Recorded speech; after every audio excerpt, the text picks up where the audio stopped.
You're living your life, doing your thing, but they want to know that the part of the journey that you're on with them, that everything's started and finished well. And it's sort of removing those anxieties that people have around it, as we all do as human beings. Hello, and welcome back to another episode of the Master Your Business podcast. I'm your host, Deirdre Martin, thrilled to be here guiding you through this incredible roller coaster journey of professional development that leads to business mastery.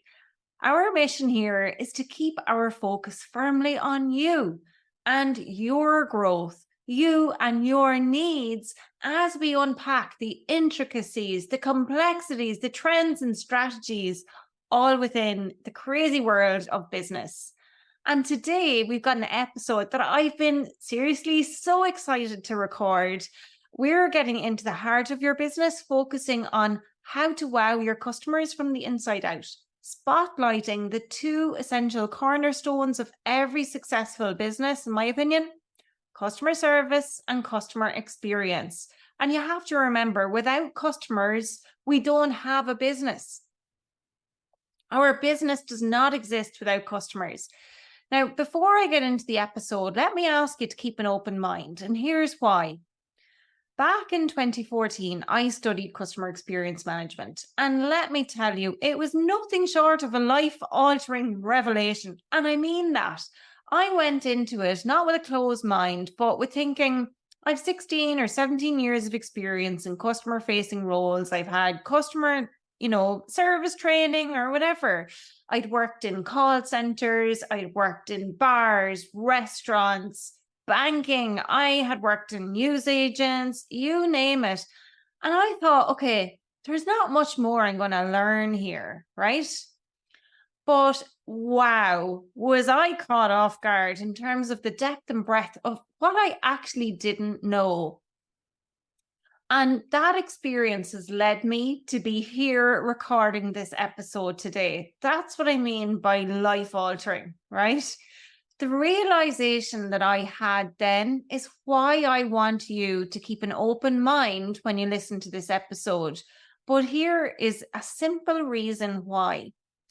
Customer experience is a lot more than what most people think it is. And that might seem so simplistic, but let me explain what I mean somewhat, right? Customer experience is actually a multifaceted domain. It's not always tangible, but it's so multifaceted that it goes typically far, far beyond the really obvious stuff. And that's what we're all about exploring today. And I am ecstatic to introduce you to one of our expert guests for this episode. This is somebody I really idolize, I look up to in the world of customer experience, and somebody I've heard speak at different events. And I can't believe this guy is appearing here on this episode today, and that is Adrian Swinscoe. Adrian has been described as an experimental CX thought leader and visionary. His illustrious career spans over 25 years, having helped grow customer-focused businesses, both large and small. And Adrian is the best-selling author of not one book, but actually he's written 4. But the amazing book, How to Wow, it's 68 effortless ways to make every customer experience amazing. This book has influenced an awful lot of what I do day to day with my clients. But he's also written the groundbreaking books, Punk CX and Punk XL. His clients have included powerhouses like Apple, Sky, Now TV, Philips, and many more. I'm sure you recognize those brands, right? And today he's here on my humble Master Your Business podcast to share his invaluable insights with me and with all of you who are listening today. And without giving it all away in this intro part, let me just say to you, stay tuned for the full episode, because Adrian generously shares the secret sauce to wowing your customers by things like nailing the basics, but it's understanding what those basics are. And they may not be what you think they are. And it's finding out how to alleviate customer anxieties by identifying and bridging the gaps. But it's how to figure out what those gaps are. That's the thing, right? And understanding why introspection, as much as external observation, is crucial for problem solving within your business. But before we dive in, here's a quick reminder. If you enjoy our show and you find it valuable, please remember to hit that subscribe button. Give us a rating. Let us hear what your thoughts are by leaving us a review. Your feedback is our fuel. It helps us continue to bring the insights and experts that can truly elevate your professional journey. All right, let's chat to Adrian. Let's go. Adrian, it's fantastic to talk to you. We're here today and we are talking about all sorts of things related to customer experience. Your credentials precede you in your in terms of the books you've written. I love the book How to Wow Customer Experience. But why don't you, for my listeners and people watching us, give a little bit of background yourself? And later on, this is going to be an episode on the Master Your Business podcast, so I'll do a proper intro later. But for people watching or live streaming now. So, bit of background of me. I'm a trained economist and also a trained teacher. I did kind of both things at the beginning of my work journey. I've not really had a career because I think that implies some sort of plan. And then I flirted with the idea of becoming a professional economist, which would require me to take a PhD. Decided, whilst I got offers, I decided not to do that because I didn't really feel I had the stamina to do another 5 years worth of being studentville, as it were, or living in studentville. So then took an MBA, then worked for a couple of corporates doing sort of like new venture development, corporate strategy, that type of stuff. Left there in about 2004, did a bunch of general consulting, but particularly in the corporate venturing sort of space. How do you help corporates sort of commercialize some of the technology that they have? Mm-hmm. And then couple of spin-out projects. And then I like the idea of working independently. And as some projects were coming to an end, I ran about sort of 2008, 2009 time. I thought, actually, I need to develop this sort of footprint. And I started writing. I thought, well, actually, I can see the way the market's going. So I started my own kind of website, my own blog. I started writing because I think it's my digital footprint. And I started writing about general stuff, business strategy, marketing, business development, that type of stuff. And it got very boring very quickly. I doubt that, but well, it did. I mean, for me, it did, because it's just like, it's too kind of broad. And I didn't really figure out what, like in a true actor sense, like, what's my motivation for this? And so I figured out, actually, I need to write about something that I care about or that I don't like and I'd like to change. And then I figured out, actually, I don't like bad service. And that doesn't make me any different to anybody else, but it just was a thing that always frustrated me. And it always frustrated me that organizations often get in the way of their people doing a good job. And I thought, because I'd built things or developed things or worked in things that had both customer and employee value kind of at their heart. And so I thought, well, actually, let me investigate that. And so I started writing about service, which then morphed into sort of experience.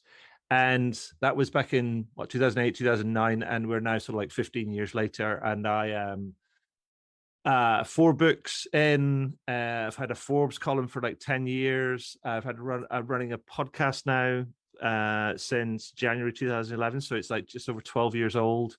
So I keep telling people I was podcasting when it wasn't cool, and now it's cool. And I'll probably still be podcasting when it's no longer cool, because I think it's just a really cool way of meeting cool people like yourself. So thank you for inviting me on your podcast.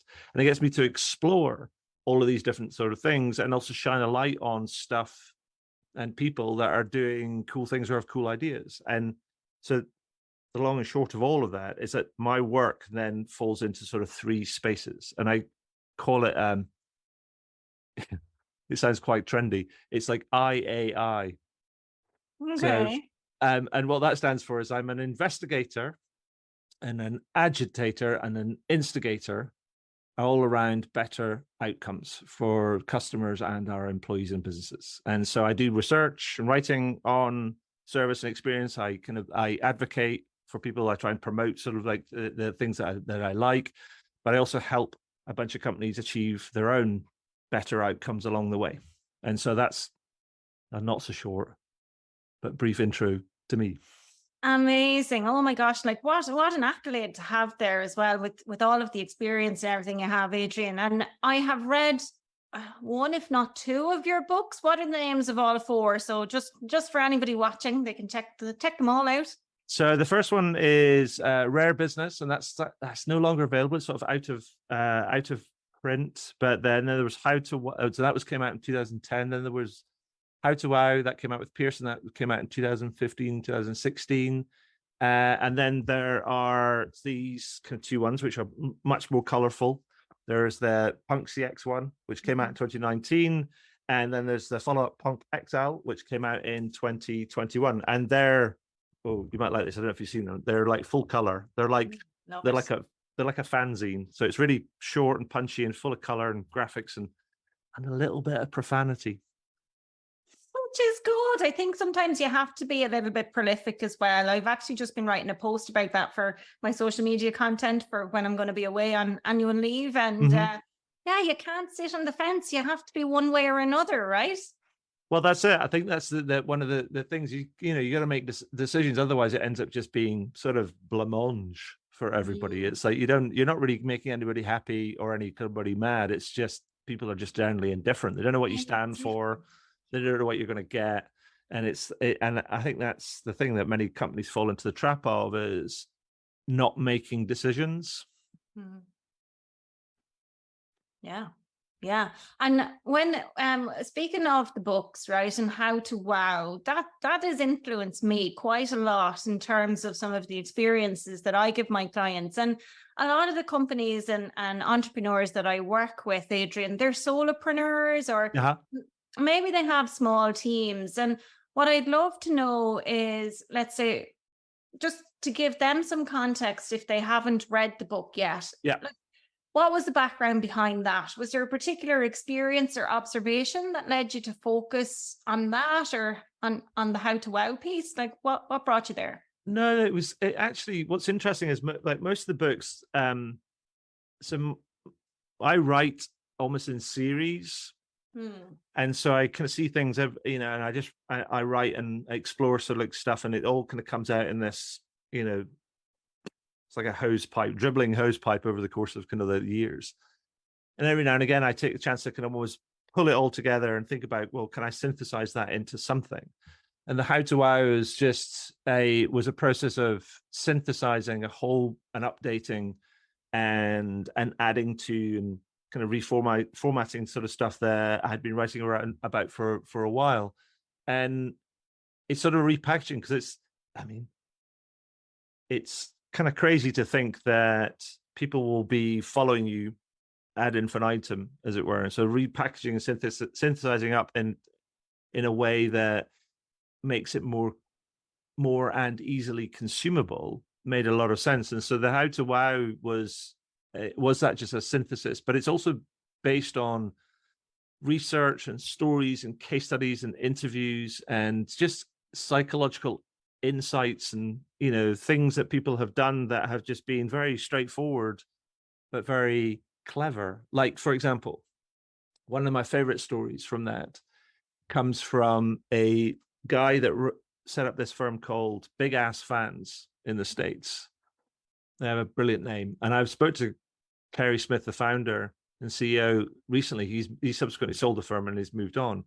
But one of the things that they did, which I think is brilliantly simple, but really powerful, was that Kerry employed this guy called Dave Schultz and he said to him, look, I pay your salary, but you don't work for me.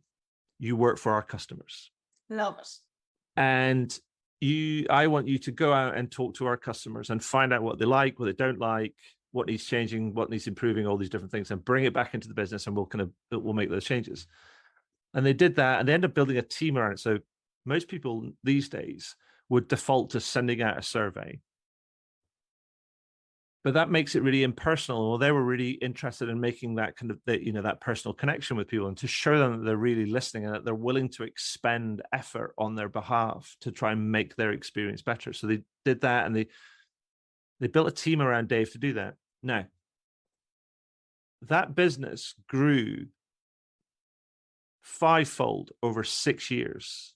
It went from a $35 million business to a $175 million business, primarily, according to Kerry, by doing that thing and doing it consistently well, and just building on it and learning from it, and feeding all the stuff back into the business and making changes. And they learned about things around how they package things, the sort of instructions that they send, the ordering kind of process, like how how easy it was to assemble some of their equipment.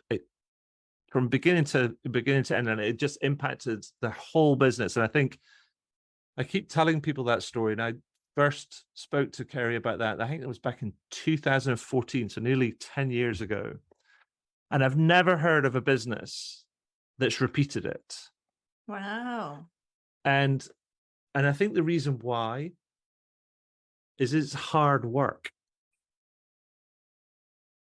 Yeah. And let me ask a question though, for the business, Big Ass Fans, agree, epic name. What is the story with the size of the business at that stage? Like, what did that business look like? Is that something that the people watching or listening to this podcast episode later, is that something they could apply? Were they in the startup? Like, tell us more. Yeah, sure. So I mean, they were quite an established manufacturing business. They had like $35 million worth of turnover. Mm-hmm. So they're not an insignificant business. No. Now, but I think the same principle applies.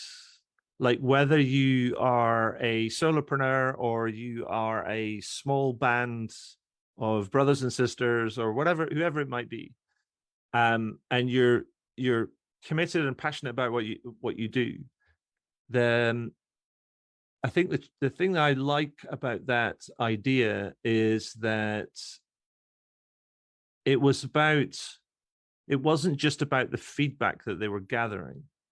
It was also about the amount of time they were willing to invest in their customers to listen to them and to get to know them. And I think that sort of principle can apply to any business and anybody. Yeah. And to almost start to think about, people talk about walking a mile in somebody else's kind of shoes. And I think to develop your insight and your empathy. And I think that's what they did, is they just put themselves client side on such a regular basis. It built such a level of affinity and insight into their business. I think that principle applies across the piece. Mm-hmm. And I would encourage anybody, whatever size of business they are, to go and spend time with their customers, and to learn about, what you could do better, what is their kind of business like, and to realize that also there's another thing around, there's a relationship dynamic in this, and it's about trust. And many people will do things, they will try something, and then they'll get not the level of response that they would like. Mm-hmm. Right? And then they will turn around and go, that obviously doesn't work. Yes. But here's the thing. When you're dealing with human beings, you can't just show up and people tell you everything. You're right. Right? You have to show up and then keep showing up, even when it feels sort of uncomfortable, because sometimes you have to show that you care enough for somebody then to trust you enough to tell you what matters. Yeah, I totally agree with you, Adrian. So it's about vulnerability in many ways. Yeah. And it's about, you have to be vulnerable first. Mm-hmm. Before you can expect somebody else to be vulnerable. Because what happens is we go, we like your feedback.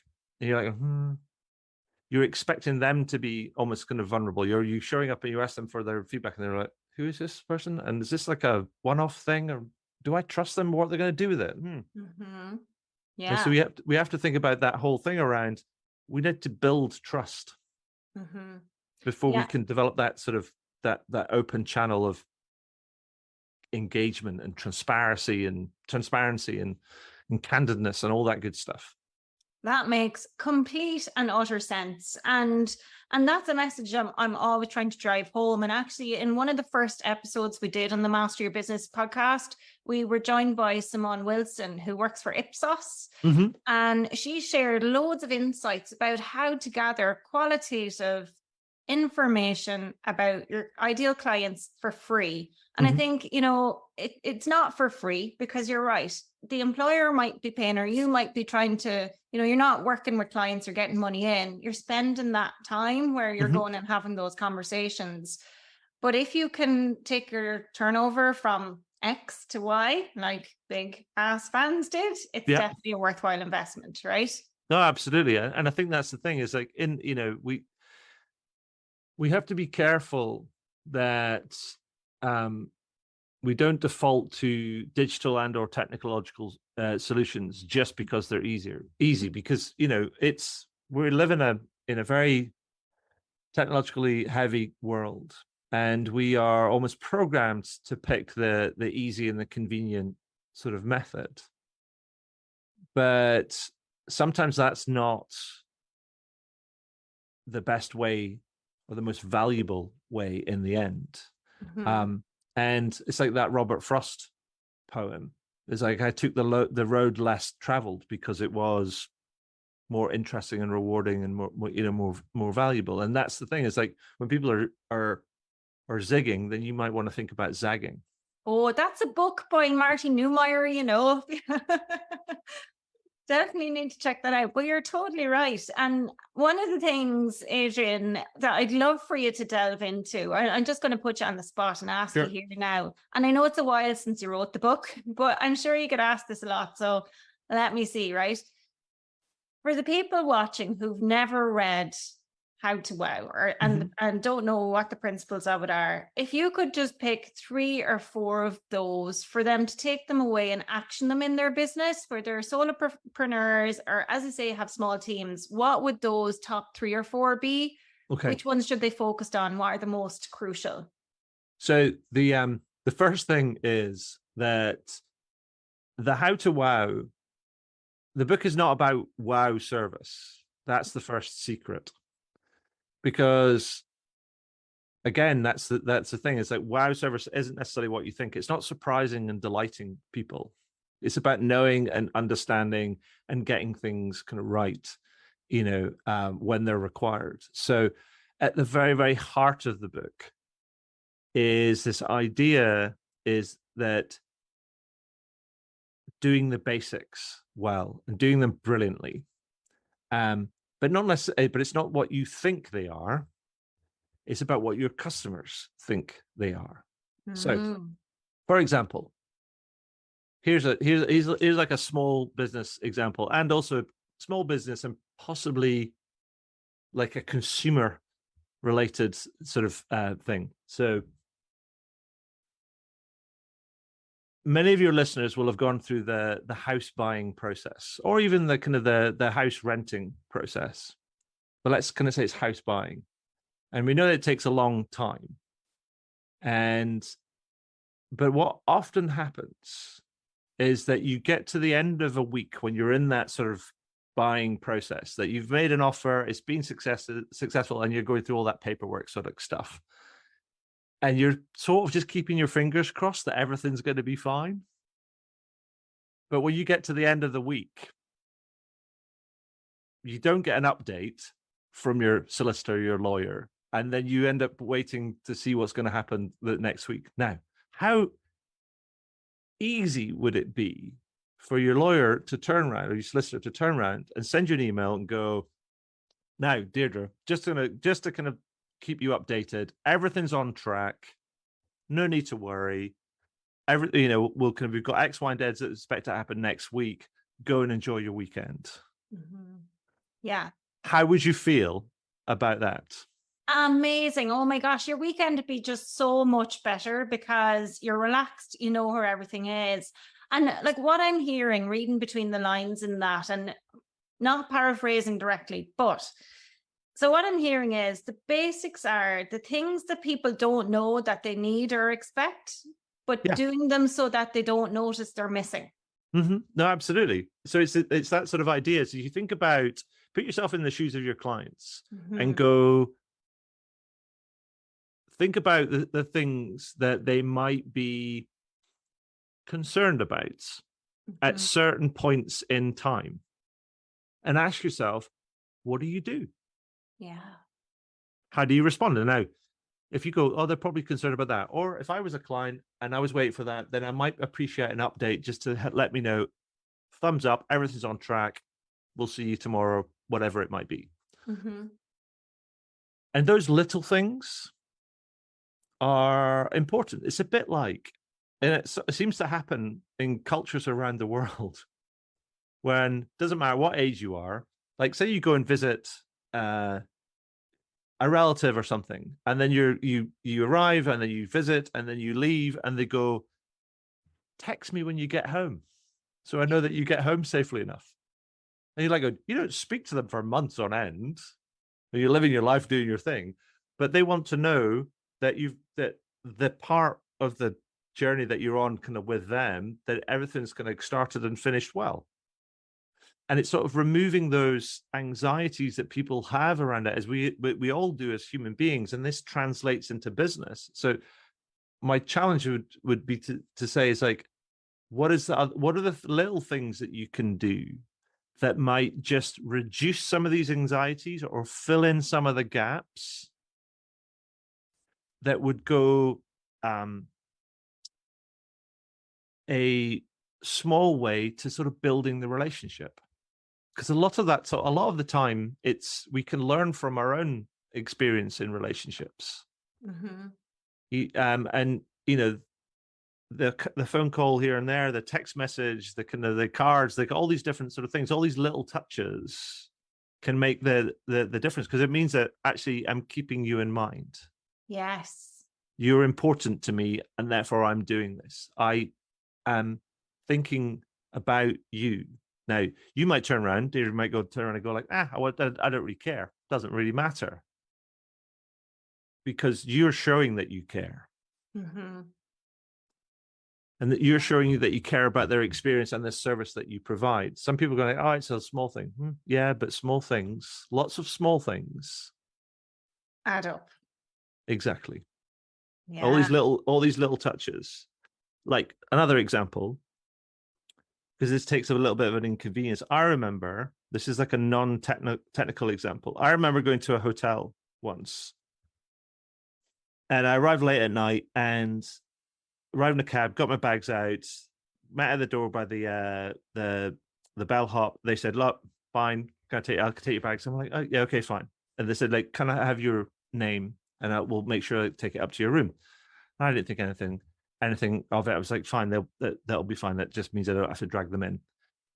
And then I walked up the stairs and down into the reception. And when I got to the desk, the person that was on the reception just slid a form in front of me with a pen and said, good evening, Mr. Swinscoe. All I need, it's late. I'll get you straight up to your room. Here's your room key. Need a signature here. We'll get all the passport and everything else in the morning. I'm like going, what? It's magic. Yeah, I love that. That's so simple, the use of your name. Because the bellhop had taken the things and then phoned the reception. Mr. Swinscoe's coming into this, have all his stuff ready. Amazing. I love that. The simplicity of it, but the impact is powerful, right? Yeah, absolutely. And I think there's opportunities to do a lot of those sort of things in any sort of business, but how you communicate with people, how you keep in touch with kind of people, all these little extra things. It doesn't need to be extra in that it's like a bunch of flowers or a little chocolate on a pillow or any of this sort of thing. It's just about sometimes the basic stuff. The basic stuff that we know as human beings is important, and they're like really nice to haves. And so I think figuring out what those things are and experimenting with those things in your business can have a profound impact. on the service and the experience that you deliver, because many people get caught up in the doing and they forget that everything has like a service wrapper around it. And so I think those things are important, but the thing is we skip over them often and don't give them enough importance. Yeah, that makes total sense. And I mean, I'm even picturing back to that lawyer solicitor prepping the work for somebody's home purchase, but maybe just so caught up in the doing, engaging with the other solicitor, that they're like, yeah, I'm working on it. They forget to communicate that to the client. Yeah. I mean, so it's like, it's that sort of thing, as they get caught up in, and I think it's a thing where it's an issue that is common to many businesses that get caught up in the technical doing of stuff and the stuff they get paid for, that they forget about the things that they don't get paid for, but the things that make all the difference. Yeah, that makes sense. And okay, so I know the answer to this, right? Well, I think I do. But expanding on that then. So for a company who are, again, small business owner starting out, what is the best way to help make sure that they get those basics right, separate to speaking to their customers? How can they implement that? So I would say actually kind of one is there's think about who your customers might be. If you're just starting out, here's a thing that I think that many people could do, but they don't do it. And that is, and it involves going out and talking to customers and potential customers. But the first thing you should do is you should start doing your own market research. Agreed. But don't call it market research. No. Call it like a market study. Sounds so much better already. Right. And you want to interview them because they play a prominent role in that kind of local business community, whatever it is. And you want to canvass kind of their opinion because their opinion is important. So it's psychology 101. It's like, what's everybody's favorite topic? The thing that they can talk the most about at any point in time? Themselves. Yeah. And so if you go and say, I'd like to, draw on your expertise, if you may, and I'm going to do all these different things, have a plan, I'm going to interview all these different sort of folks and talk about what you do and some of the challenges and pull it all together. And then you're willing to share it with them kind of afterwards. So they get a broader view. So it's not just them, it's like a broader view of some of their, their peers and other people in the marketplace. Then what you end up doing is you end up getting a chance to have a really open and honest and candid conversation with people, which doesn't have all the stresses and the anxieties of a sales conversation. So you get to know people. And they might turn around and go like, so tell me about what are you doing? What are you planning on doing? And they're like, you go, oh, da, da, da. And you're like, oh, why don't you come and talk to me about that? And what would you say, Adrian, is the best way then to apply that learning? Well, the thing that I think I would do is that you do all these interviews, you gather it all up, you produce the report, and then you can you see what it's going to what it's telling you about what people value and what would be important for them, and then you end up with a bit of a checklist or a bit of a hit list of things that you can pick out of and go, these are the things some of the things I'm going to make central to the work that I'm going to do. And so then your work isn't necessarily just you describing it, it's also customer described.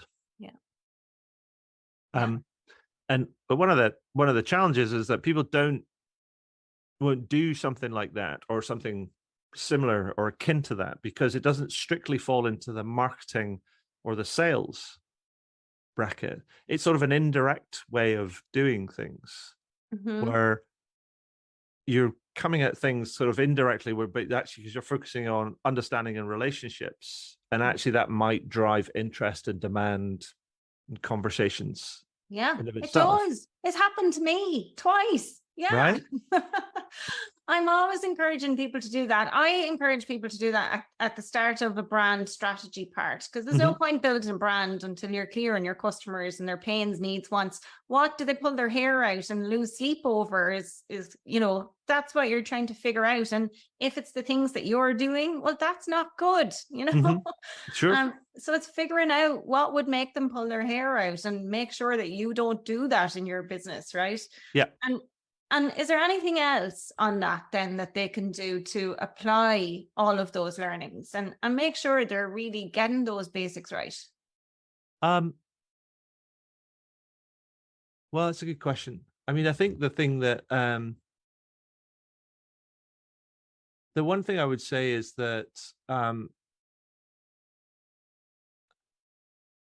you don't, I mean, like, know your own mind, is what I would say, is that because a lot of people get caught up within this idea that they have to do all these things that other people are doing. There feels like it's a playbook. Yes. Where, I have to do this, and I have to do this, and I have to do this after this. And I'm like, do you really? And so decide kind of what you want. I mean, I think that the best thing I would say that I would suggest people kind of do is envisage and imagine kind of what it is that you want to create. Tell yourself a story about what you're building and what's it going to be like. What's it going to feel like for your customers? What's it going to be like for you? How's it going to work? Because I think when you do that, you can come up with this one line which says, I got this vision. It means nothing. It means nothing until you take it down to that level where you're actually starting to describe how things work in practice. Yes. Because it feels like what you're going to do in order to do that. Like, for example, I'm really lucky in that I set out on this journey so I don't like campaign-based marketing, and I hate selling. I just don't like it. So I set out on this journey with an idea that I'd like to build something which was inbound. It was like an inbound magnet, as it were, that I would develop a reputation that stuff would just show up for me. Now, it takes longer than you think, and you sometimes have to do a bunch of stuff that just to keep the wheels on the bus, as it were. But I'm happy to say if you end up putting the time in and believe in what you're doing, and you keep kind of going and you keep learning and you keep adding and things, then there's a pretty good likelihood that it's going to work for you. I mean, and so I'm happy to say that right now I don't do any marketing and I don't do any selling, really. All the stuff that I do comes to me. Now, that doesn't make me a rich man, but it makes me pretty wealthy. Yeah, and I imagine wealthy in terms of your mindset as well, because it's aligned with you. That's what you're doing, what you want to do, what you love to do, and making an income from it and making an impact all at the same time. How bad is that? Well, exactly. I say to people, like, I get paid to do stuff I like with people I like. Isn't that what we all want?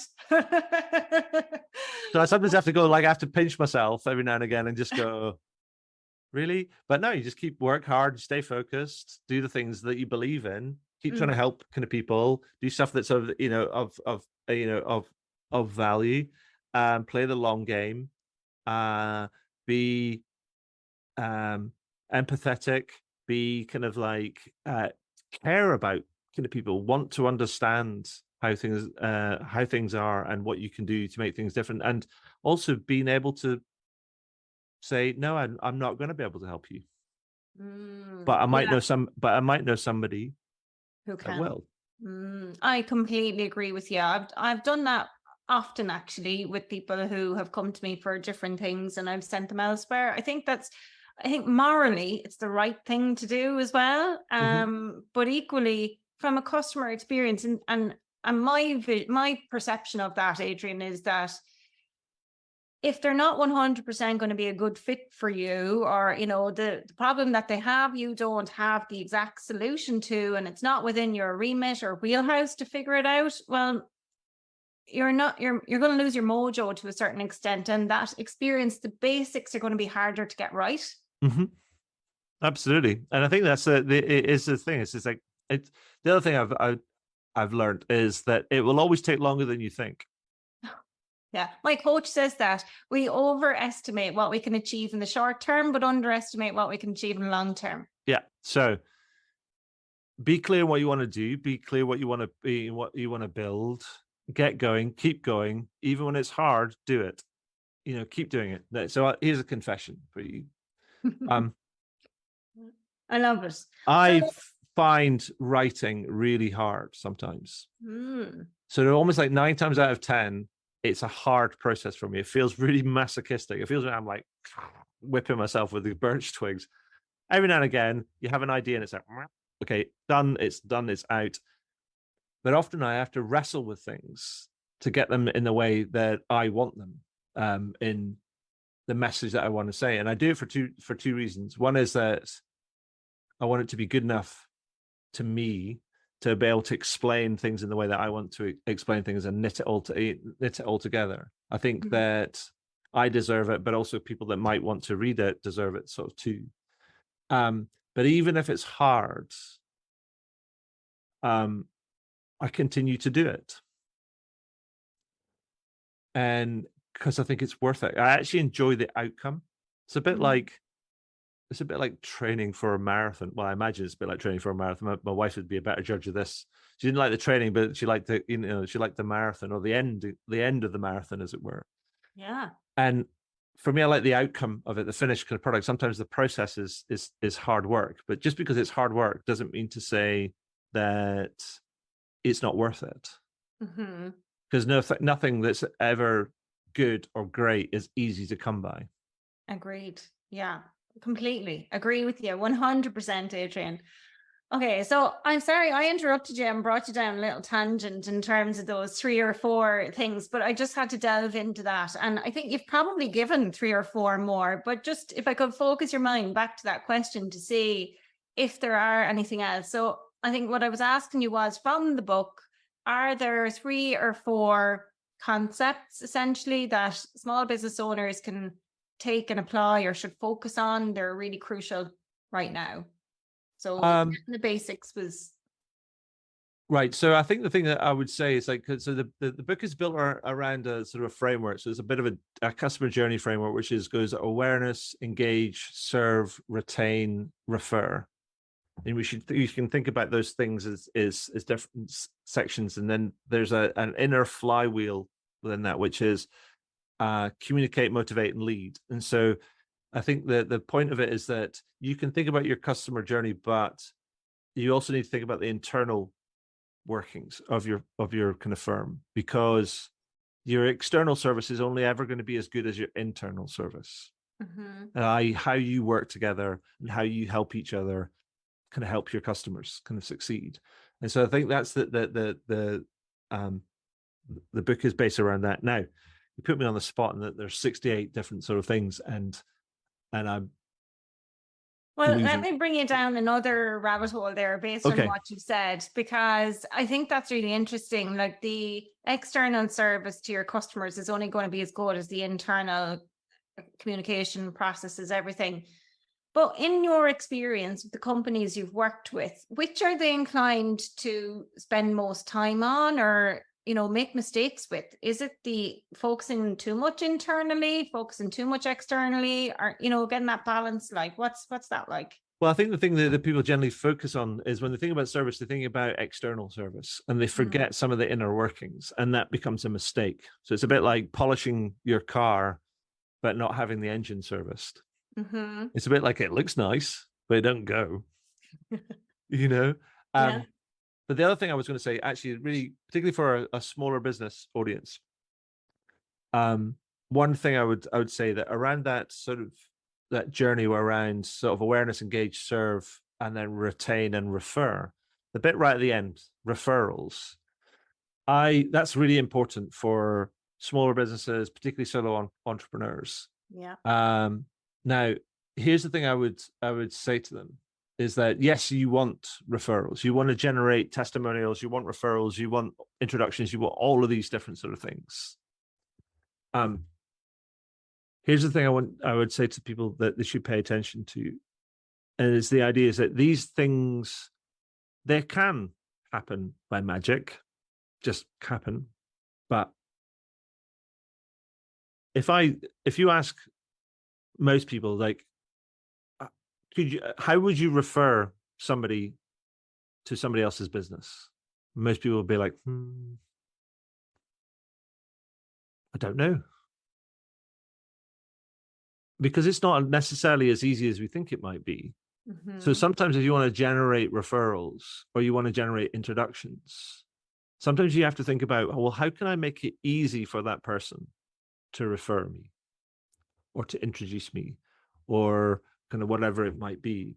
Sometimes you need to just equip them or, give them the materials and the knowledge and the understanding, that they do, rather than just going, oh, it'd be great if you could refer me to a couple of people. You go like, well, how?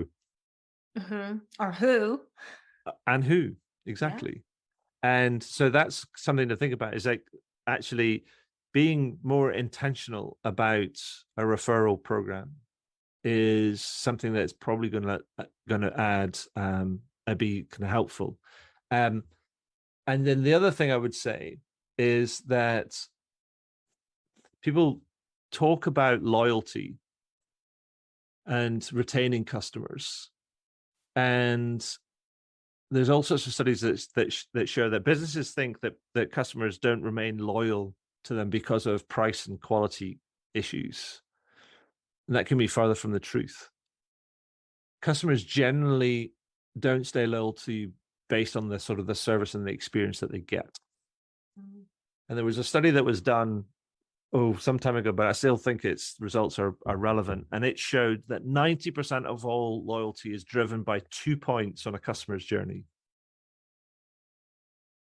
And it splits sort of like, it's about 50-40 sort of thing. And 50% of the initial loyalty is driven by what happens around when somebody buys something. Now, if you think about that from a psychological perspective, that makes sense, because actually when we're spending our money and making a decision about something, we want to feel good about it. We want to feel right. We want to feel that we've made the right sort of choice. Yeah, right? No buyer's remorse. Right. So that's kind of like the thing. So think about that. So that's getting that right, making that better could drive a lot of loyalty. And then the remainder, say 40, 45%, whatever, of the remaining 45% of the kind of the of the 90% is driven by what happens when things go wrong.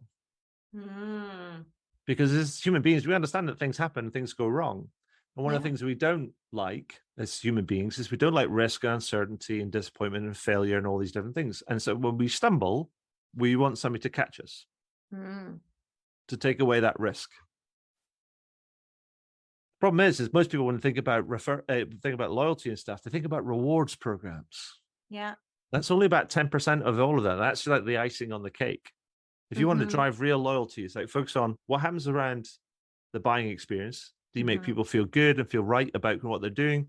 And then also when things go kind of wrong, or when things are in use, are you making it easy for them when they have questions, they want answers, they want support, all these different sort of things. If you do those two things right, and focus on those two things, you'll drive much more loyalty through your business. Okay, I love that. And one of the questions I have is, I'm always jealous sometimes, well, not always. I'm sometimes jealous, Adrian, of product-based businesses where it's transactional quite often. And then, if something goes wrong, there's an opportunity to fix it. You replace the product, you fix it, whatever it is. But for service-based businesses, it's very different. And so with that post-purchase piece, that's a bit of an alliteration there, that post-purchase piece, with that, what can people do to affirm that the client has made the right decision in a service-based business so that buyer's remorse is non-existent, especially if there's a big investment up front. Right. So you can take the lawyer example. Mm-hmm. Again, like buying the house, right? That's a big sort of like transaction type thing. Yeah. And one of the things that we forget is that if it's a service-based thing, so whether it's an accountant or a lawyer or kind of whatever it might be, generally we don't really understand and have no way of knowing or judging how good of a lawyer or an accountant or a tax advisor or an investment advisor you are. Mm-hmm. We don't. We look at reputation and go, it all seems good, but we don't really have the ability to measure kind of quality or understand quality. Mm-hmm. So we measure people's expertise in the things, measure people's expertise not by our understanding of the things that they're expert in, but the things that we're expert in. Okay. I.e., for example, it could be how you answer the phone, what your reception looks like, how you word your emails, how often you update me, kind of if you're a restaurant, what does your bathroom look like when you're kind of in having a meal? What is the booking process like? All these little things, which is you would think are not central to what you do to your service, but all those other things. Mm. But even on the kind of the product side of things, I would say that even product businesses they ignore the service side of things as well, because actually you buy a product, but will have a journey with that product. So it's in your interest, and this is almost like an idea from software as a service sort of thing. It's in your interest to make that person successful. Yes. So it might be that they buy it and then you go a couple of days later, you maybe send them an email, go like, hey, how you getting on?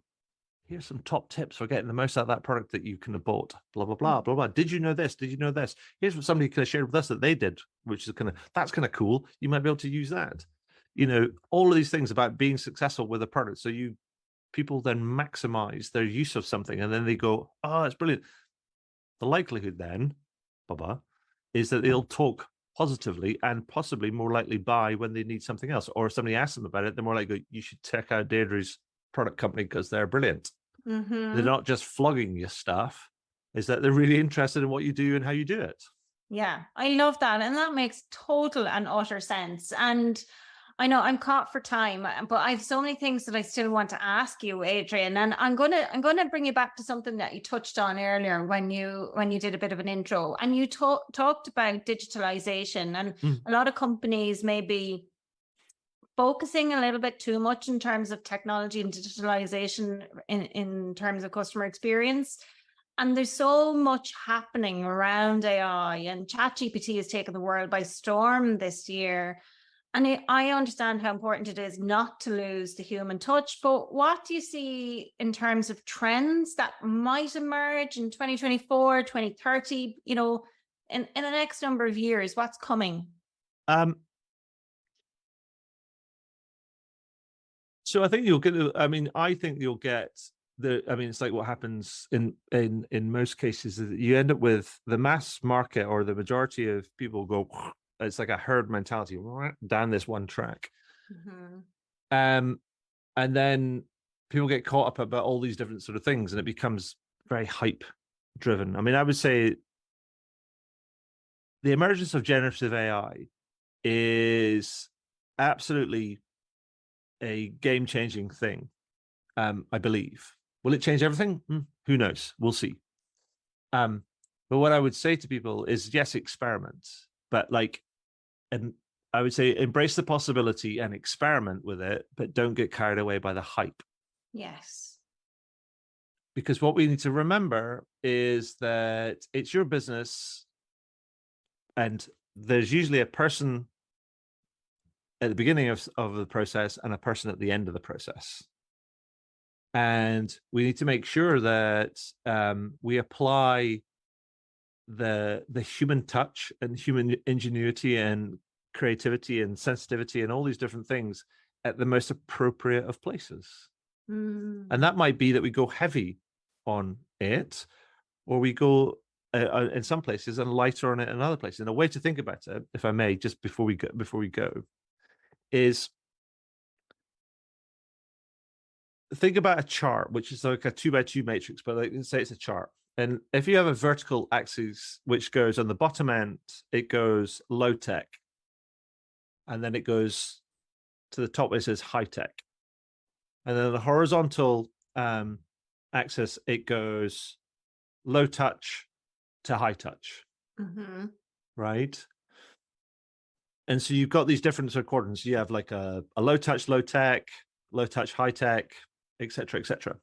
And you can plot different businesses on that. It just gives you sort of an example. The question I would ask people is to ask yourself, where does your current business sit? And where would you like it to be? Now, it doesn't have to move to a different quadrant. It might move by gradients within the quadrant. It might be, you might be high touch, lower tech sort of thing, and you might want to move it to high touch, high tech. Yeah. And then the challenge becomes, what's the tech bit? Yeah. And integrating the two seamlessly. But then have you got any examples of that? Oh, crumbs. Like, for example, let's say something that is kind of, say, low tech, low touch would be so you get like a farmer's market, which is a self-serve fruit and veg kind of veg stand. And they got the baskets and the bags and everything else. And you just go, help yourself, knock yourself out. And then we cash up kind of here. And it's a pretty straightforward sort of thing. To something which is, I don't know, on the fruit and veg side of things, which is polar opposite, was you get one of those like modern day, remember the modern day kind of like village store vans that used to go around remote villages. I remember when I used to live in the borders of Scotland, I used to grow up there, and you used to have the van that used to come round that used to sell all these kind of like bits of produce and milk and cheese and all these different things. People are developing this as like a self-driving vehicles that just go around neighborhoods, which is like a vending machine on wheels. Ooh. Where you go and it kind of shows up, it might go play like an ice cream van sort of thing, and you sits there and you come in, you go like, oh yeah, I want that, and you go boop, pay for it with your card, and it opens up and drops it out, and you get your thing. That'd be a high-tech version of a low-tech thing. Now there's space for both of those things. Yeah. But it's all dependent on what your business kind of wants to be, or like what we've also seen with all this kind of advance of technology is we're seeing also a lot of people doing a lot more artisanal things, like handmade stuff, like a handmade dress or a suit or shoes or whatever it might be. And yeah, that could have a technological wrapper around it in terms of sizing, advice, booking appointments, all these different things. But actually, the experience of itself and making something could be very low tech in inverted commas, because that's what you're buying. You have spoken literally about a client that I've had before, an amazing client based in Ireland here. And she makes handmade frames with little pictures of Ireland inside them. But her whole process to purchase it is tech, you know? But the whole thing is handmade, sustainable, and it's fabulous. Actually, you can speak two people remind me of that. Yeah, and that's the thing is you can meld these things together, but when you get a distinct view on what it is you're trying to do, where you are, and then you can start exploring, like, well, how can I change that? If I wanted a bit more touch, or a bit less touch, and a bit more tech, or a little bit more tech, what does that mean? And Adrian, what else do you see happening in terms of the future of customer service and customer experience that businesses should be prepared for? I think that I don't think service and experience is necessarily in a good space right now. I think there's a lot of big companies that say that they care about it, but they've got under so many kind of pressures, they're not necessarily investing in it, and they're not necessarily making the advances that many of us would like them to see. I think that, but I also recognize it's difficult for bigger organizations to change. It's more difficult for bigger organizations to change. They're just more complex and got a lot of legacy issues to deal with. And therefore, I think that what we'll see is if larger organizations don't get their act together, we'll see more new entrants disrupting kind of the field. Because here's the thing, service and experience matters, and it matters even more when things are tight and people's budgets and purses are under pressure.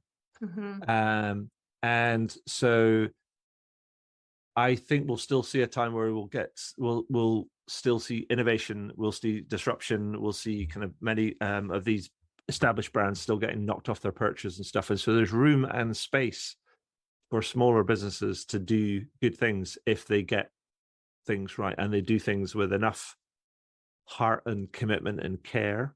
There's space to stand out. Yeah, and the basics are never going to change though either, right? Mm-mm. So it's building on that. Yeah. Okay, final question before I wrap up with you. While I have you, I'm taking advantage, Adrian, is what is the biggest mistake that you see businesses making when it comes to service and experience, and how can they avoid it?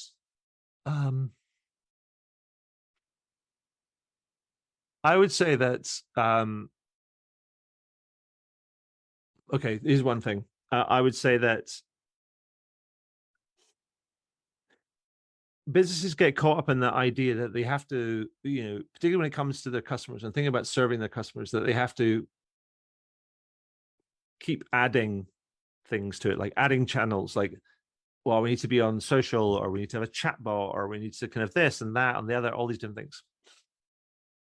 And one of the challenges with that is that it just, unless you've got it all integrated together from a technological perspective, it can be hard work to do that. Because if you're not going to add the requisite amount of extra resources in to kind of manage all of that, then you end up trying to do more with less. You sort of dilute your business. You're diluting your resources. But what it also ignores the fact that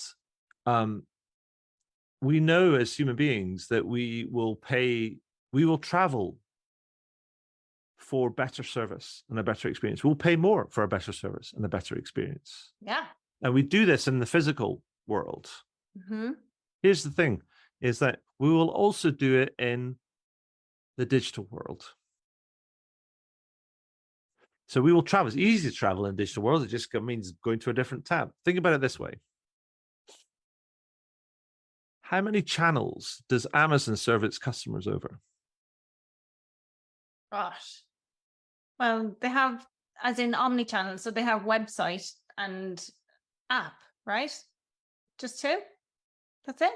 Yeah. Now, within that, you have to log in, and within that, you can, if you need to, you can find a phone number, et cetera, if you need to, but you have to be logged in so they understand what's going on. And then you'll get chat, and you'll get email and messaging and bots and all these different things within that. But they're literally managing everything over two channels. And so the businesses that are complicating it, what other ones are they adding in?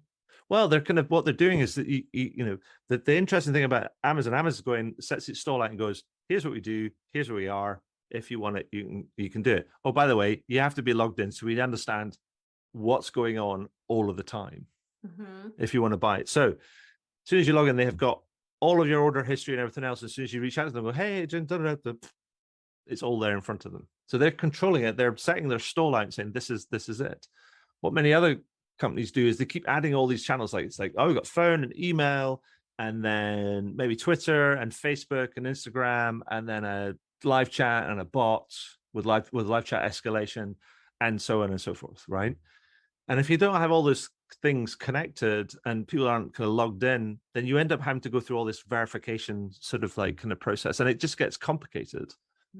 But I think the kind of the value of it is that it's, from an Amazon's perspective, they're setting the stall out. They're kind of, you could say that, they're different. Yeah, maybe they are, but the principle is the same. Is they're going, we're going to focus on being great here, and if you want it, this is the deal. Yeah. And most places that we kind of hold up as being good are sort of doing the same thing. Apple does the same thing. Been doing it for decades. It's like a secret hiding in plain sight. Mm-hmm. You got like they got the website, you've got the store, and you got their app. Mm-hmm. That's it. Yeah, you're so right. And yeah, so how can they avoid making those mistakes? Just keep it simple. Keep it simple. Think about the idea is that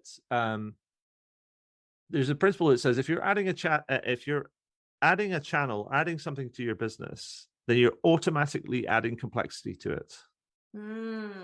So maybe the challenge is if you're adding one thing, if you don't want to add more complexity to your business, think about two things that you can take away. Oh, I love that. And actually, I've recorded an episode that as we record this, has not gone live yet, but it's with a simplicity strategist about how to simplify your business. And it's not just about the channels and all of those things, but it is about that complexity and the offers that you have and, where you're showing up. She does talk about that. And it's kind of like decluttering your desk and your business and all of the things. And it makes total sense, especially when you say that. I mean, because who doesn't aspire to be like Jeff Bezos or, Well, maybe not right now, because he seems to have taken kind of, he's taken up kind of bodybuilding and wearing kind of cowboy hats and kind of aviator shades and kind of wearing cowboy boots. So, and turning him into like a space junkie. But that's another kind of episode perhaps, but another episode entirely. I think that, but it's just a principle. You might say that's just too hard. We need to add this on because this is us just expanding our suite. And you're like going, that's fine. But the principle still stands, is that we sometimes add things without thinking about the unintended consequences of the addition of things. And we get drawn and get led by what other people are doing rather than deciding kind of what it is that we want to do. So again, I go back to that kind of point around what's the vision that you have of of something. Like for example, say for example, like First Direct Bank in the UK is primarily they're a telephone based bank, and then they had they had a website. And the website was informational to start with. Then they started to develop the capability, but they still handle a lot of their stuff by phone because they know that that's important to them. And so I think it's that. So being very clear about what you stand for and what and what you want to do, and then make sure that the things that you add to it doesn't take you away from that. Yeah. But you you retain the kind of the human touch where it's appropriate, where it adds value, it adds connection, it builds engagement. But then think about how you can enable that and support that with technology around it. So you don't need the human touch in place necessarily in some places it doesn't fit, but there are other places you might do. I love that. I love that because there are things you can systemize and automate, but the human touch, there's so much to be said for that. And I think what's interesting about that too is like Google changed all of their algorithms coming into 2023. And two of the biggest things that they looked for are authenticity and relatability. And no amount of tech can really help with those things. Sure, they can't. Yeah, and sure, and particularly when you add in that sort of generative AI piece. And you've got this idea that people are going to be generating a slew of AI generated sort of content and stuff. Now, are the tools capable of spotting AI generated stuff? Yeah, sometimes. And they'll get better at it. But I think this is Google's kind of game. They have the personnel and the technology that's going to keep them in front of them. They're trying to find stuff which is individual and different, as you say, authentic and engaging and provides value. I think it'd be an interesting. It's going to be interesting kind of next couple of years with that whole space, but I would say that with the technology and things is that don't be led by the technology. I think be experiment, learn about it, be informed about it, but in the end, it's your business and your customers, and the technology is only a tool. It's not the answer. I love that. Technology is only a tool. It's not the answer. I will be quoting that from here on in, Adrian. Thank you. And several other bits that you've shared today. Thank you so much for joining me today live on an impromptu live stream as well as the podcast. So there've been some lovely messages in while we've been chatting, really insightful conversation. People have talked about, what does somebody do if they're pulling their hair out, but they're bald? That's quite funny. Thank you for sharing, Sean. So final thing, Adrian, what's coming up for you 2024 and beyond? Where can people find you? All of that good stuff. Well, 2024 and beyond, well, I'm pretty sure I'm going to be doing the more of the same. I think I'm in I found my groove, and I'll be doing more of my investigation and agitation and instigation of kind of better customer kind of outcomes. I will, I don't know, maybe a new book. Who knows? Start a new book, possibly. I have it on my list of things that I want to try and get sorted this year, is come up with an idea for a new book which I can develop in 2024. But that's still on the to do. Things are still kind of becoming clear. But the one thing I would say is that 2024 is going to be a leap year. So you get one more day. So I would say, take a day for yourself. Not for your customers? Take a day for yourself. I'm going to take your advice there and do that. I'm booking off the 29th of February, so I'm not available. It's probably a Sunday now, knowing my luck. Adrian, thank you so much again. Pleasure having you on the show. And anybody who's listening to the podcast, I'll share all of Adrian's details below in the show notes. And thank you very much for listening. Thank you, Adrian. My pleasure. Thank you so much for asking me on.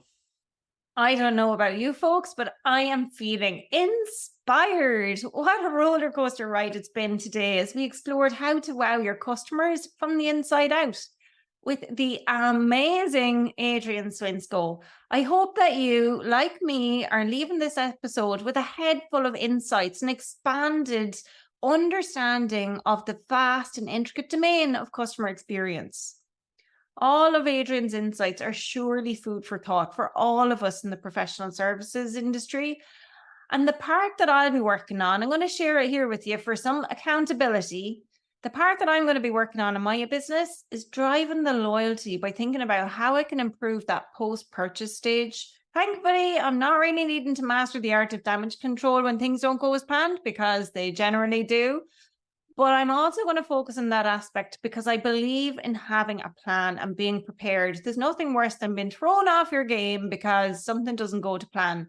And whilst you don't need to be creating anxieties for yourself and your business, I think just having some ideas about what you might do in certain situations can help when things don't go right.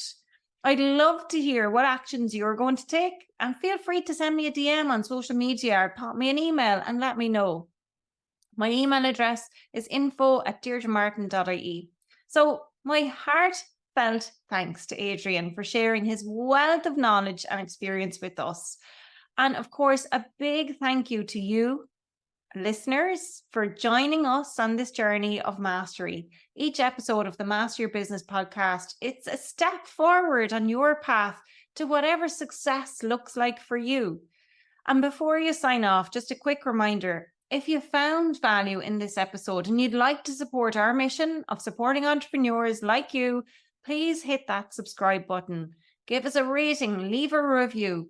Your feedback genuinely fuels us. It's the driving force that enables us to keep bringing you insights and experts that elevate your journey.